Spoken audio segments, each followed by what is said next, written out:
नर्मदेहर कहोड़ एक ऋषि हुए हैं। कहते हैं उनने भगवती के अनेक पुरस्चरण किए थे।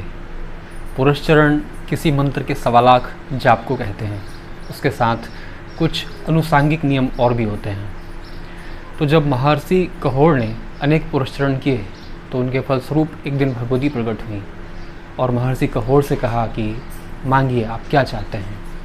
महर्षि कहोड़ की तो कोई अभिलाषा ना थी, तो उन्होंने कहा कि माँ, मुझे कुछ नहीं चाहिए। लेकिन भगवती के बार बार मांगिए मांगिए ऐसा कहने पर भी महर्षि कहोड़ ने उनसे कुछ नहीं मांगा। तब भगवती ने कहा कि बेटे, तुम्हारे तप के फलस्वरूप मैं यहाँ प्रकट हुई हूँ।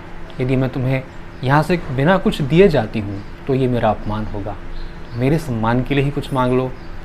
महर्षि कहोड़ ने कहा कि माँ, इस संसार में मेरा आपके सिवा और कोई नहीं है।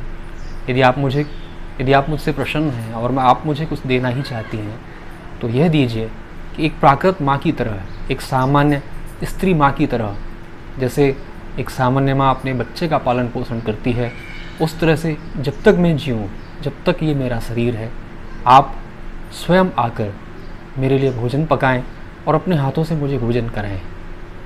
महर्षि कहोड़ को तथास्तु कहकर भगवती चली गई और कहते हैं कि जब तक महर्षि कहोड़ इस दुनिया में रहे, भगवती पराम्बा स्वयं आकर उन्हें अपने हाथों से भोजन बनाकर परोस कर खिलाती थीं। एक और कहानी आती है महर्षि कात्यायन की। महर्षि कात्यायन ने अगाध तप किया। उनके तप से प्रसन्न होकर भगवती प्रकट हुई और उनसे वर मांगने को कहा। महर्षि कात्यायन ने कहा कि माँ, यदि आप मुझसे प्रसन्न हैं तो आप मेरी पुत्री बनकर जन्म लें।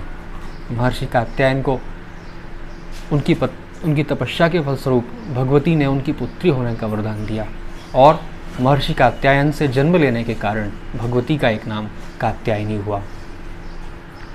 सनातन पंच देवोपासना पर केंद्रित है। गणेश, सूर्य, शिव, हरि और शक्ति। इनमें से भी शक्ति इन सब का मूल है।